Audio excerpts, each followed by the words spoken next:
All right. Up next is Don Kline, a restoration manager with Perpetua Resources. With over 25 years working in the mining and minerals industry, Dan has experience in all phases of mining projects from exploration and development to reclamation and closure.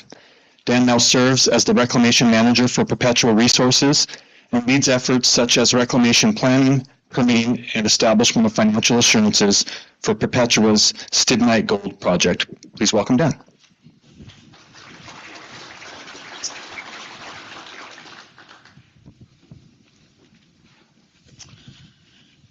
Thank you for that introduction. That's kind of a hard act to follow, especially when I'm talking about financial assurance. So we've done a lot of financial assurance past, and I hope to present some financial assurance future about a project in Idaho. Perpetua Resources has been working on developing and permitting the Stibnite Gold project for a number of years. We're in our 8th year of permitting through the EIS process. The Stibnite Gold project is in central Idaho. It's about 40 miles east of McCall, Idaho. Historic mining district that the company wants to reopen. So we are at the stages of seeing the light at the end of the tunnel for the permitting process and anticipate a record of decision from the Forest Service by Q4 of this year, which naturally means that our next stages are going to be starting into development, and of course we need financial assurance. And in this project, there are quite a few challenges with financial assurance. And my objective here today is just to show what our approach is. It may not be the best approach for all future situations, but the approach that we're taking right now. We have what I would call 4 basic stakeholders in the financial assurance of the Stibnite Gold project. The Forest Service, the Idaho Department of Lands, Idaho Department of Water Resources, and the Corps of Engineers. And as you would suspect, the Idaho Department of Lands and the Forest Service require the amounts to perform all the reclamation described in the Plan of Operations and the Reclamation Plan, those approved plans. Very similarly, the amount to ensure that the components of a cyanidization facility are properly closed goes to our Idaho Department of Lands. And so in Idaho, there is a regulation and requirements for applying for a separate cyanide permit that regulates all of the facilities that has any kind of cyanidization associated with it.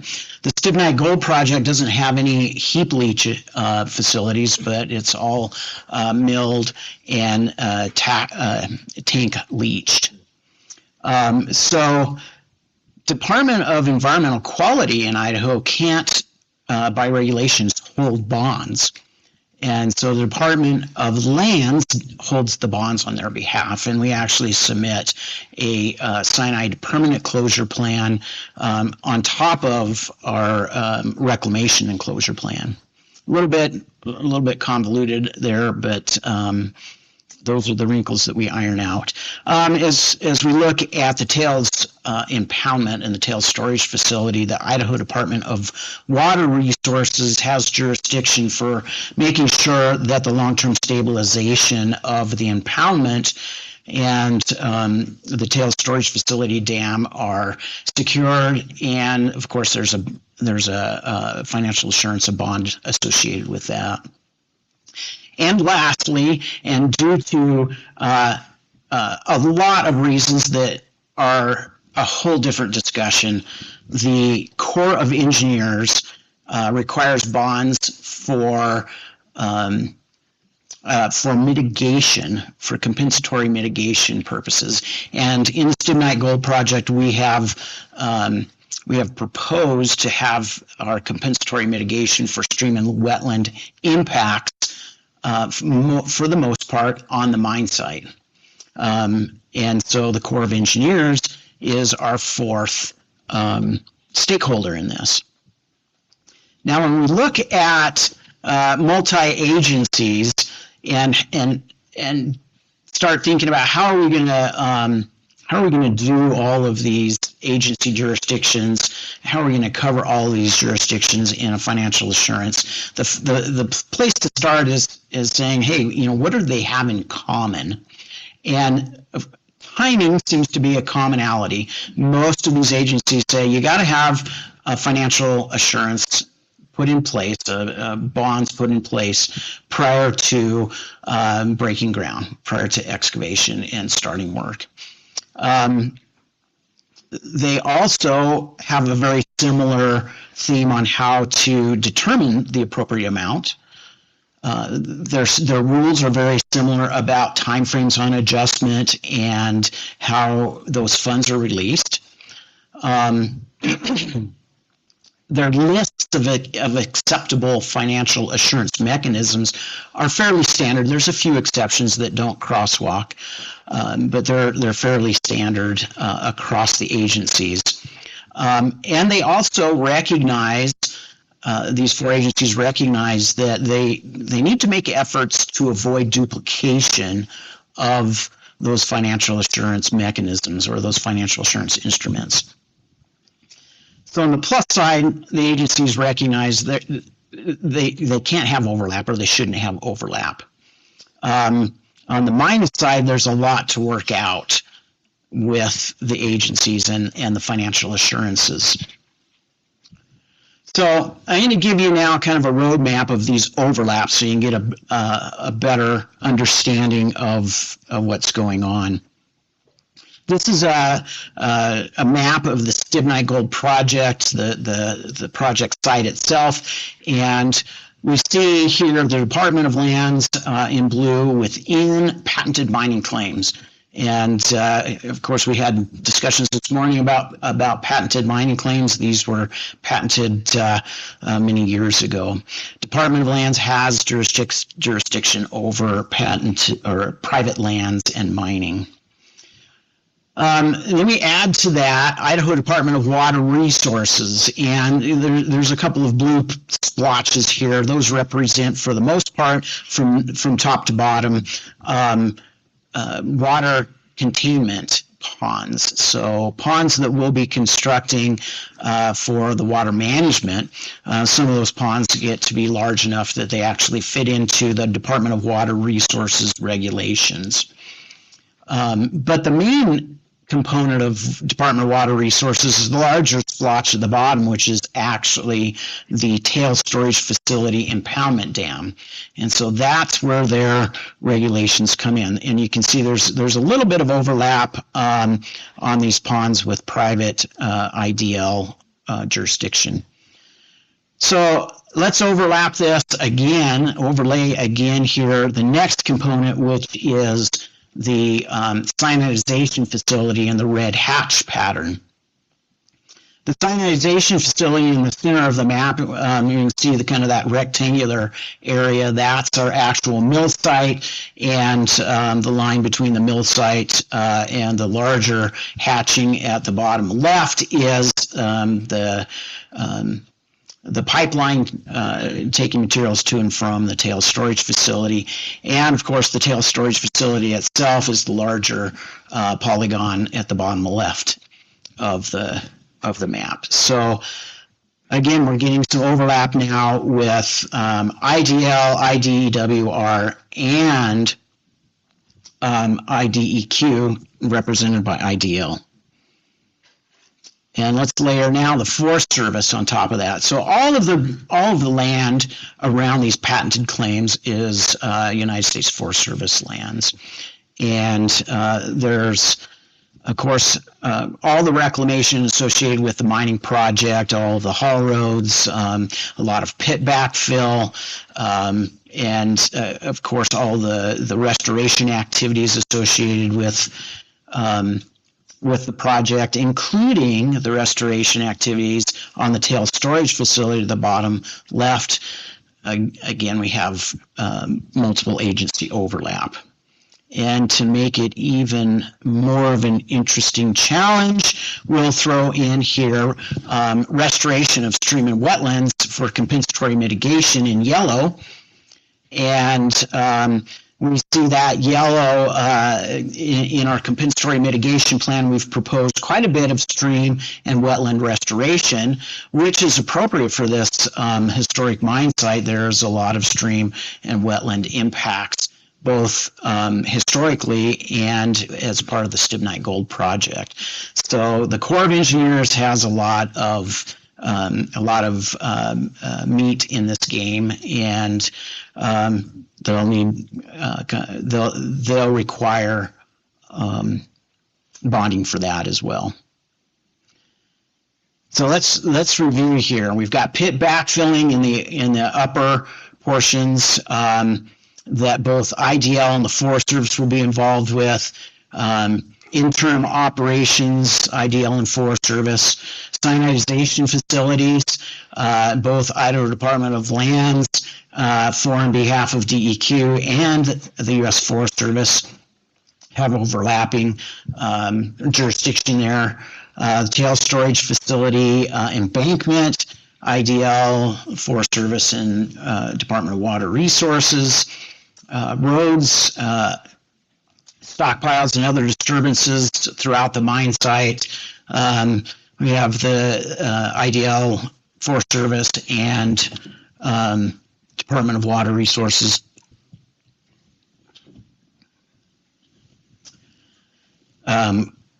Streams and wetlands, Corps of Engineers, we add to that list, and long-term water management, all but Department of Water Resources. So it's quite a challenge here. A challenge in determining the jurisdiction, because the jurisdictions overlap, a challenge in making sure all the items are covered and avoiding duplication, and making sure we're establishing the proper financial assurance, and recognizing the diverse obligations of each of these agencies. It's really needs some kind of way to reach an agreement between these agencies, and there's a couple of methods to do this that we're seeing.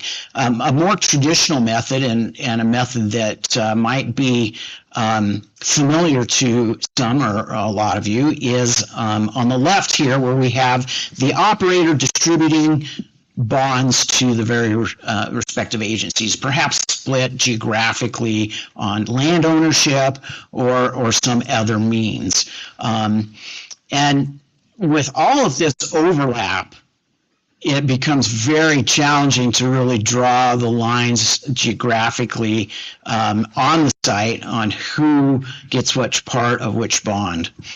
In this more complex situation, the direction that we're headed with this is to establish an agreement, and in that agreement be able to establish a prime agency or a responsible agency that will hold a common bond on behalf of all of the other agencies. So in order to do this, we need to, in an agreement, designate a fund holder. Which of the agencies would best hold the bonds on behalf of the other agencies? In this situation, we've narrowed that down to either the Forest Service or Idaho Department of Lands. The Corps of Engineers doesn't seem like their scope goes to that breadth of all the other components, and of course Department of Water Resources, with their fairly narrow focus of dam stability, probably wouldn't. We'd have to develop communications protocols and provide guidance on how these bonds would be administered. And with that last one in mind, I put together a flow chart of how the agencies could interact and administer this.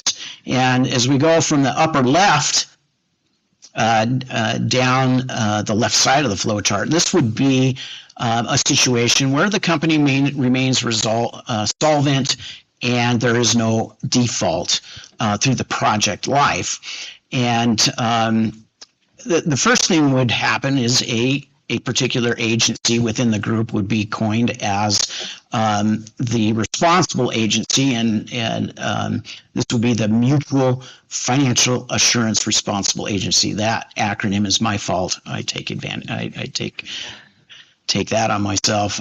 You probably won't hear that anywhere else, but so far the agency has not griped about the acronym, so we're going with it. There's several iterations here where the agencies would work together to create the financial assurance estimates, establish the estimates, and review those estimates, in which all four parties would be involved. And ultimately, there's a few decision blocks here where the operator would do reclamation and have that approved by all of the four agencies and stakeholders involved, and eventually those bonds would be released. On the right hand side, it is in the event of a default, and that first diamond shape is a question: is there an operator default in this flow chart?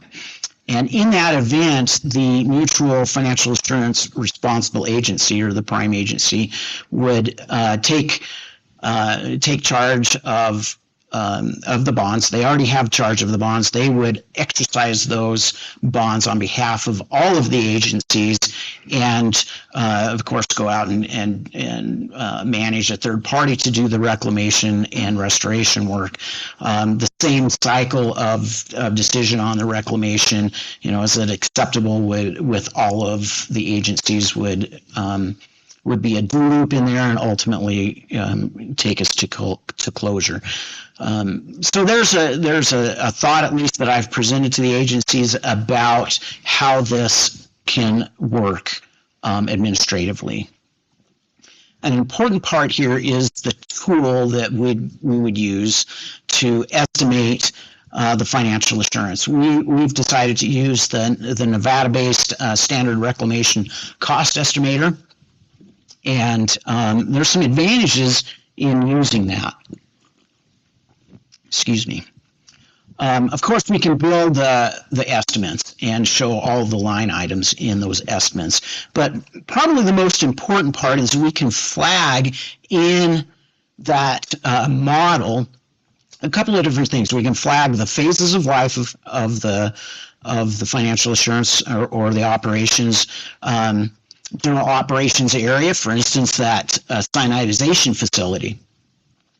We can flag by agency. So Department of Water Resources, we can filter those flags and say, here, Department of Water Resources are all the things that are privy to your jurisdiction, and you can see that they are built into this larger common bond. And we can do it by relative funding type or mechanism, and I'll show you what that means in a minute. So the question is, we've proposed this common bond mutual financial assurance agreement with the four agencies, and how have they received that?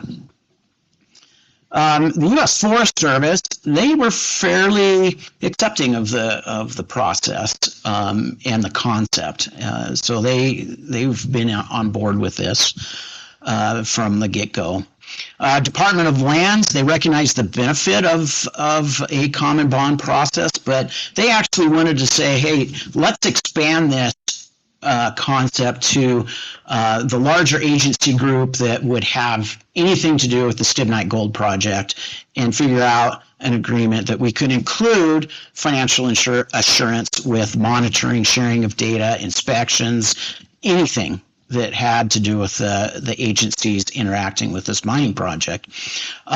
With some additional coaching and meetings, they have recognized that this is a complex financial assurance agreement that really deserves its own agreement between the agencies, and so they are on board with that. Department of Water Resources was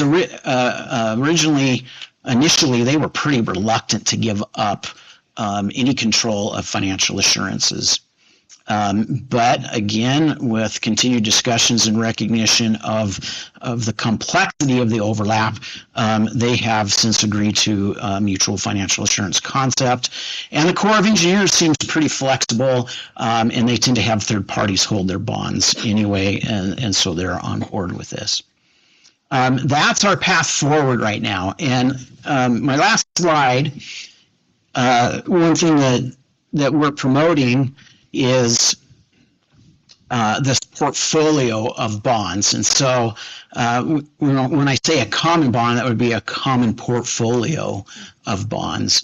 And I've divided this into performance bonds, things that are one and done, reclamation bonds, which are activities that require some kind of performance standard to be achieved, and long-term funds. And a good example of performance bonds, top of the list there, backfill.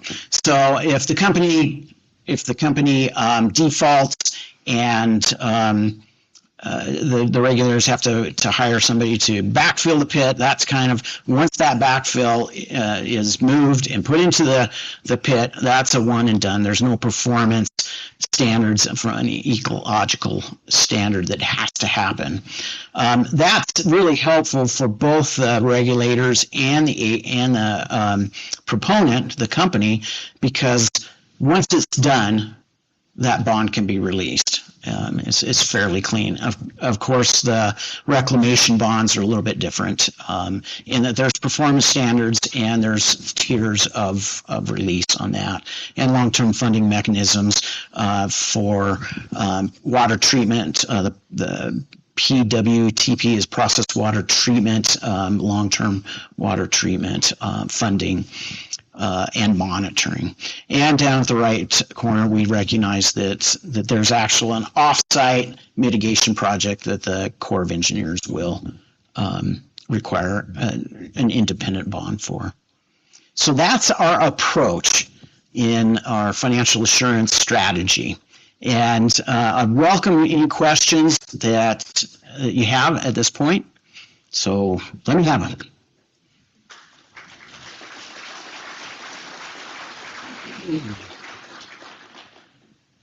Questions?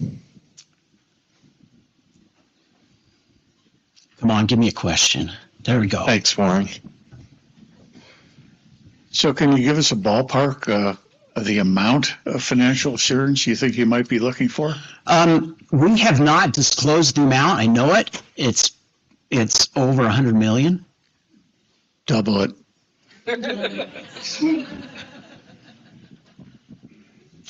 It's doubled. Yeah.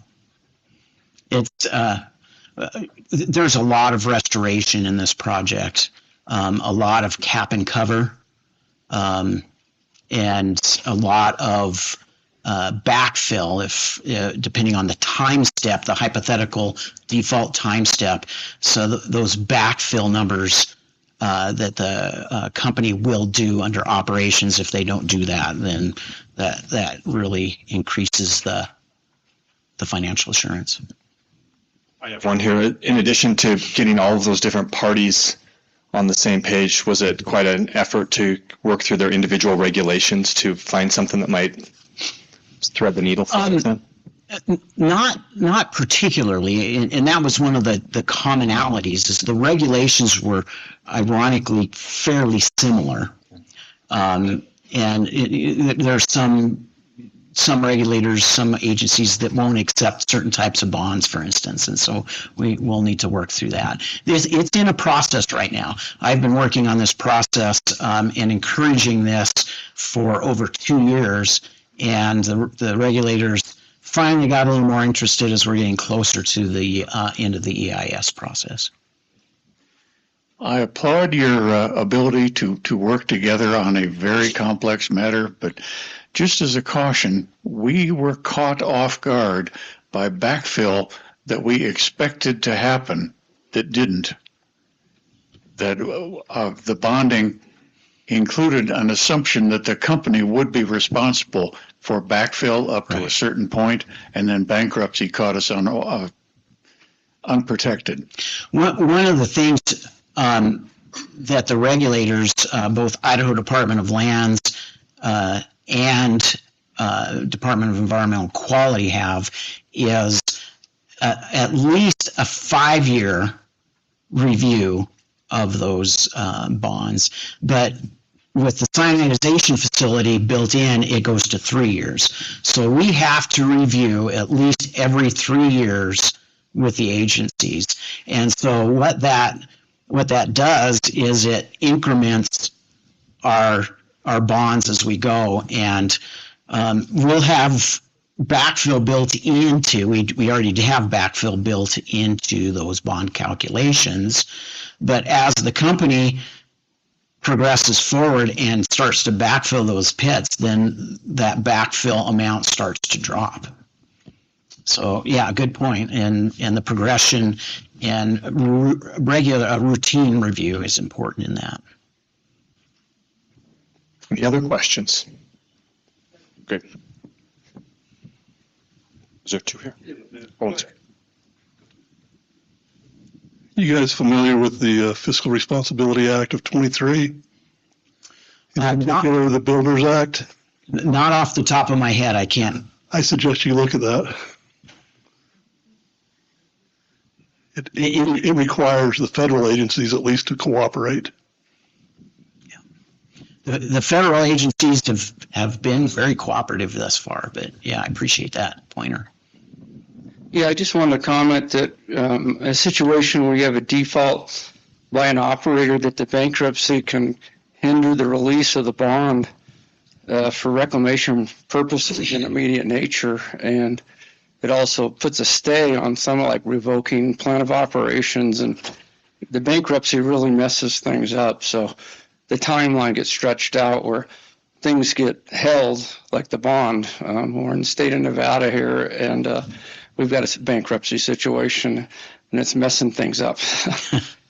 Yeah, certainly that's something that will be part of the negotiations, I would imagine, with state and federal agencies. So in an interagency or a multi-interagency task force similar to has been formed in Idaho for multiple mines, how are you planning to manage the competing and almost exclusive criteria for accomplishing reclamation? Specifically, the Idaho Department of Lands requires trees and restored stream form on top of a closed tailings pond, which is in direct conflict with Idaho Department of Water Resources, who doesn't want deep-rooted vegetation on a closed MTIS. It's a good point. The details of what is in the approved reclamation plan is in process of working out. I know we have pulled deep-rooting vegetation off of our upland plans, and because we have those liners. But that's, of course, will be part of the approved plan, and so the approved plan is what we'll go with. But you bring up a good point. In the event of a default, and this is what to me is the beauty of this concept, is in the event of a default, one agency executes on behalf of all of the other agencies. So you don't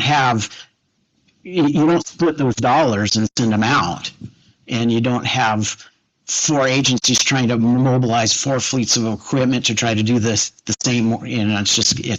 It's a traffic jam, and so I think that's what one of the real high level pluses is of this concept.